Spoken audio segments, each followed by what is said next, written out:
Welcome back to my channel. আশা করছি তোমরা ভালো আছো আর আমরা অনেক ভালো আছি। ইন্দ্রজিৎ অ্যান্ড সামথিং ব্লগে তোমাদেরকে জানাই স্বাগত। তো আমি এখন বাড়িতে ইন্ট্রো দিচ্ছি না, সোজা এসেছি একটা অন্য জায়গায়। তো কোথায় এসেছি তোমাদের সঙ্গে ভিডিওটা পুরো শেয়ার করব। অনেক ঝঞ্ঝট পেরিয়ে আমি এখন চলে এসেছি, এখন ঘড়িতে প্রায় বাজে 2টো। তো আমি চলে এসেছি স্যার শরৎচন্দ্র চট্টোপাধ্যায়ের বাড়িতে। তো তোমাদের সঙ্গে ভিডিওটা পুরো শেয়ার করব। তো সাথে থাকো, পাশে থাকো আর দেখতে থাকো ভিডিওটা। আশা করছি তোমাদের ভিডিওটা ভালো লাগবে, আর যদি ভালো লাগে চ্যানেলটি সাবস্ক্রাইব করে পাশে থেকো। তো স্টার্ট করছি, চলো।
তো বন্ধুরা, আমি শেষমেশ চলে এসেছি আমার কাঙ্ক্ষিত জায়গায়, যেখানে আমি সকালে বেরিয়ে পড়েছিলাম দেউলটি স্টেশন।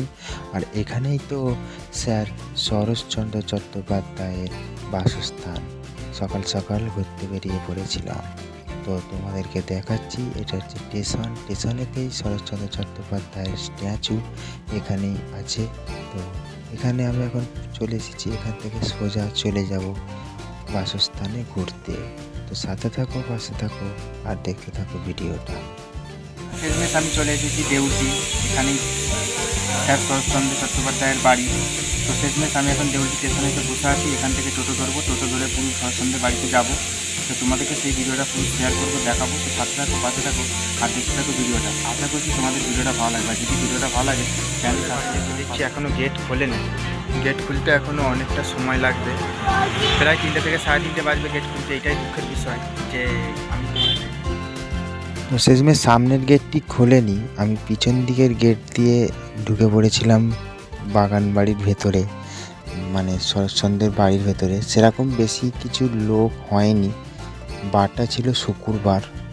তো কেন জানি না সেরকম বেশি লোক হয়নি, কারণ আমার মন করেছিল যেখানে যাওয়ার আমি চলে এসেছি। তো তোমাদেরকে আসার পর বাড়িটা ঘুরে দেখাচ্ছি। তো ওখানে একটা কেয়ারটেকার ছিল, তো তাকে জিজ্ঞাসা করলাম। সে বললো এখন উপর ঘরের দরজা মানে খোলা হবে না, নিচের দিক থেকেই সব কিছু দেখতে হবে। 3:30 4টের দিক করে গেট খুলবে 1-1.5 ঘন্টার জন্য, তারপর সব মানুষ ঢুকতে পারবে। আর এখন তো ঘড়িতে প্রায় 2টো বাজে। তো আমি তো অতক্ষণ আমার থাকলে হবে না, কারণ আমার ডিউটি আছে। আমি ভাবলাম সকালবেলার দিকে ফিরছিলাম, তাই ঘুরতে চলে এসেছিলাম। তো তোমাদেরকে এখান থেকেই দেখাচ্ছি। দেখো, স্যার শরৎচন্দ্র চট্টোপাধ্যায়ের বাড়ি। এর ভেতরে অনেক কিছু আছে, যেখানেও পড়াশোনা করতো, যেখানে লিখতো, যেখানে ডাইনিং রুম, যেখানে খাওয়া দাওয়া করতো, সব রকমই আছে। আমি এর আগে ঘুরে গিয়েছিলাম, তো তখন আমার ভিডিও করা হয়নি। তো নেক্সট টাইম শরৎচন্দ্র চট্টোপাধ্যায় লেখক যেখানে থাকতো, বসে খাওয়া দাওয়া করতো, যেখানে বই লিখতো, যেখানে করতো, মানে সব কিছু করতো, সেইটা তোমাকে ঘুরে দেখাতে পারছি না। 3টে 3:30 4টের দিক করে গেট খুলবে, কিন্তু অতক্ষণ আমার থাকলে হবে না, আমার ডিউটি আছে। যার জন্য আমি তোমাকে যতটা পারি ভিডিওটা পুরো ঘুরে দেখাচ্ছি। তো সাথে থাকো, পাশে থাকো আর দেখতে থাকো। তো কেয়ারটেকারের পারমিশন নিয়ে ভেতর দিকে ঢুকেছিলাম। ভেতর দিকে ঢুকে বাড়ির ভেতরটা তোমাদের সঙ্গে দেখানোর চেষ্টা করেছি, অবশ্যই তোমরা দেখেছো। কিন্তু বাড়ির ভেতরে আমি যেতে পারিনি, কারণ বাড়ির ভেতরে খুলবে 3:30 থেকে 4টের মধ্যে। তো সামনের দিক থেকে তোমাদেরকে ফের আমি চলে এসেছি একদম গেটের সামনে, এখান থেকে দেখানোর চেষ্টা করছি। দেখো, সামনেটা দেখতে পাচ্ছ, সামনের ডান দিক বা বাঁ দিকে খুব সুন্দর সুন্দর দুটো কবিতা লেখা আছে, মহেশের কবিতা লেখা আছে। 11-12 যারা পড়েছে তারা অবশ্যই জানবে মহেশের কবিতাটা। তো সেই কবিতাটা এখানে লেখা আছে। তো ভেতর দিকে কয়েকজন গিয়েছিল, তো তারা এখনও আছে, ওদেরকে অ্যালাউ করেছিল, আমাকেও অ্যালাউ করেছিল আধ ঘন্টার জন্য। তো আমি ঘুরে বেরিয়ে এসেছি। আমি তো গঙ্গা মানে নুমনারায়ণ নদীর দিকে যাব, সেই জন্য তোমাদেরকে সামনের দিকটা দেখিয়ে আমি এখন নুমনারায়ণ নদীর দিকে রওনা দেবো। তো সাথে থাকো, পাশে থাকো আর দেখতে থাকো ভিডিওটা। আশা করছি তোমাদের ভিডিওটা ভালো লাগবে। বন্ধুরা, এখন শরৎচন্দ্র চট্টোপাধ্যায়ের বাড়ির পাশ থেকে বেরিয়ে আমি এখন চলে এসেছি যে নদীটা আছে নদীর ধারে। তো নদীর ধারে অনেকেই এখানে পিকনিক করতে এসেছে, তো আমি এখন এখানে একাই চলে এসেছি মানে ঘুরতে। সকাল থেকে ভাবলাম যে কোথাও একটু মন চাইছিল ঘুরতে যাওয়ার জন্য, তো বেরিয়ে পড়লাম। তো আশেপাশের মধ্যে স্যার শরৎচন্দ্র চট্টোপাধ্যায়ের বাড়িতেই চলে এসেছি ঘুরতে। তো স্যারেদের বাড়ি এখন বন্ধ, 3টে থেকে 3:30 নাগাদ খুলবে, তো আগেই বললাম। তো এখন নদীর ধারটা তোমাদের সঙ্গে পুরো ভিডিওটা শেয়ার করবো। তো যাচ্ছি এখন নদীর ধারে, তো ওখানে অনেকেই পিকনিক করছে, তো আমি হেঁটে এখন যাচ্ছি। তো নদীর ধারটা সাথে থাকো, আর নদীর ধারে দেখাবো অনেকেই পিকনিক করছে, পুরো ভিডিওটা তোমাদের সঙ্গে শেয়ার করব। তো সাথে থাকো আর দেখতে থাকো ভিডিওটা। চলে এসেছি নদীর ধারে, এটা হচ্ছে নুপনারায়ণ নদ। তো নুপনারায়ণ নদের ধারে আমি এখন চলে এসেছি। এখানে অনেকেই পিকনিক করছে, আমি ভাবলাম যে তোমাদের সঙ্গে ভিডিওটা শেয়ার করি, এখানেই তোমাদের সঙ্গে পুরো দেখাবো বলে চলে এসেছি।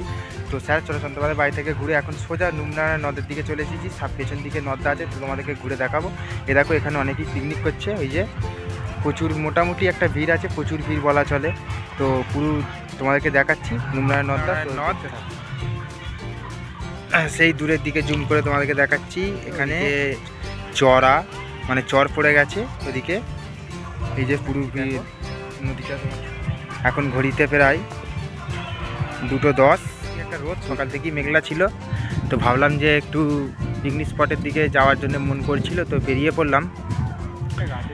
আশেপাশে লেখা আছে, তো দেখো তোমাকে দেখাচ্ছি। বেঁচে থাকার সকল মূল্য, গাছ লাগাতে না হয় ভুল, উপকারের নেই যে শেষ, ফুলে ফলে ভরবে দেশ।